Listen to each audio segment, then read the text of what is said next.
প্রবেশপথের মেঝেতে পাকিস্তানের পতাকা, সেই পতাকা মারিয়ে যাচ্ছেন শিক্ষার্থীরা। ঢাকা বিশ্ববিদ্যালয়ের বেশ কয়েকটি হলের প্রবেশমুখের দৃশ্য একই। পতাকা পদদলনের মাধ্যমে পাকিস্তান ও মুক্তিযুদ্ধের বিরোধীদের প্রতি প্রদর্শিত হচ্ছে ঘৃণা। আধিপত্যবাদের প্রতিবাদে পাকিস্তানের পতাকার পাশে রাখা হয়েছে ভারতের পতাকাও। শিক্ষার্থীরা বলছেন, ডাকসু ভবন, শহীদ সার্জেন্ট জহুরুল হক হল, মুক্তিযোদ্ধা জিয়াউর রহমান হল এবং বিজয় ৭১ হলে চলছে ৭১-এর পরাজিত শক্তির বিরুদ্ধে ঘৃণা প্রদর্শন।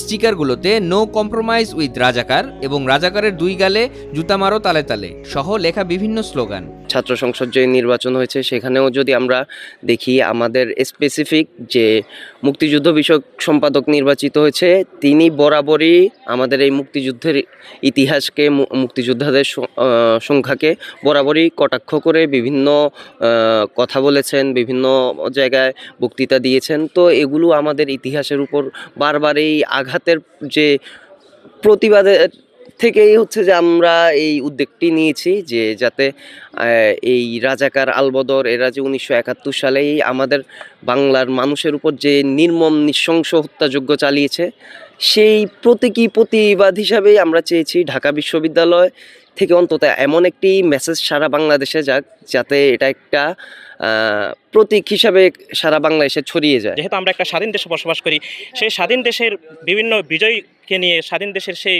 কাজগুলোকে নিয়ে যখন কেউ প্রশ্ন উঠাবে, তখন সাধারণ শিক্ষার্থীর মধ্যে একটা প্রশ্ন চলে আসবে।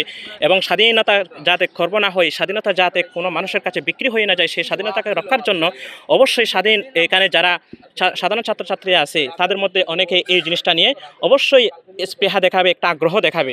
কারণ এই যে এখানে এই রাজাকারের দুই গালে জুতা মারো তালে তালে আর হচ্ছে ফাঁক রাজাকার, এই যে বিভিন্ন বিষয়গুলো আসছে, এগুলো মূলত হচ্ছে যারা আমাদের স্বাধীনতাকে প্রশ্নবিদ্ধ করতে চাইছে তাদের কর্মপ্রবণতার কারণে হচ্ছে এই জিনিসগুলো হচ্ছে। স্বাধীনতার এত বছর পরে যারা আমরা স্বাধীনতাকে দেখিনি এবং স্বাধীনতার অনেক বছর পরে জন্মগ্রহণ করেছিলাম, তাদের কথা ছিল মুক্তিযুদ্ধের মূল প্রেরণাটাকে ধারণ করা। তো সেই জায়গা থেকেও এসে যদি দেখা লাগে যে একজন সেই পাকিস্তানের হানাদারদের সাপোর্ট দিচ্ছে এই যুগে এসে, বাংলাদেশের মতো একটা স্বাধীন সার্বভৌম রাষ্ট্রে এসে, তখন না জিনিসটা আমাদের জন্য খুব বেদনাদায়ক এবং জিনিসটা খুব কষ্টের এবং জিনিসটা একই সাথে খুবই লজ্জাজনক। যাদের রক্তের বিনিময়ে এই লাল সবুজের পতাকা, তাদের প্রতি শ্রদ্ধা এবং শহীদদের আত্মত্যাগের প্রতি সম্মান জানাতেই এই উদ্যোগ বলে জানান শিক্ষার্থীরা। এই বিজয়ের মাসে আমাদের যে স্বাধীনতা, সার্বভৌমত্বের যে অস্তিত্ব, এটা নিয়ে যাচ্ছে তাইভাবে হচ্ছে অবহেলা করা হয় এবং এই স্বাধীনতার ইতিহাসকে বলা হয় বস্তাপচা ইতিহাস। তখন ঢাকা বিশ্ববিদ্যালয়ের একজন সাধারণ শিক্ষার্থী হিসাবে আমার অবশ্যই আমার নিজের কণ্ঠকে জারি রাখা উচিত। আমার প্রতিবাদের ভাষা অবশ্যই সবসময় অনড় এবং কঠোর রাখা উচিত। এক্ষেত্রে স্বাধীনতার এই ৫৪ বছর পরেও পাকিস্তান প্রেম বা নিজের দেশকে ছোটো করে দেখা বা নিজের দেশের স্বাধীনতাকে ছোটো করে দেখা আসলে একজন সুস্থ মস্তিষ্কের মানুষ আসলে আমার মনে হয় না সেটা তার পক্ষে এটা করা সম্ভব হবে।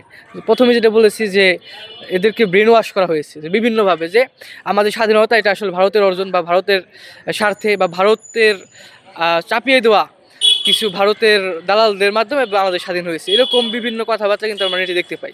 তেমন ৭১-এও যারা এদেশের মানুষের বিরোধিতা করেছে, মানুষকে মেরেছে এবং মানুষকে হত্যা, ধর্ষণের বা যেই পক্ষটা মানে যে হানাদার বাহিনী যে যখন হত্যা ধর্ষণ করে তাদেরকে যখন সাপোর্ট করেছে, তো তারাও একই সাথে ওই মুহূর্ত থেকে মানে সেই জনগণের রাষ্ট্রদ্রোহী হিসাবে গণ্য হবে। কারণ ততক্ষণে কিন্তু আমরা বলতে পারি যে তখন স্বাধীন বাংলাদেশ ঘোষণা হয়ে গেছে, সেটা দেশের বাইরে হোক বা যেখানে হোক, প্রবাসী সরকারের আন্ডারে হোক।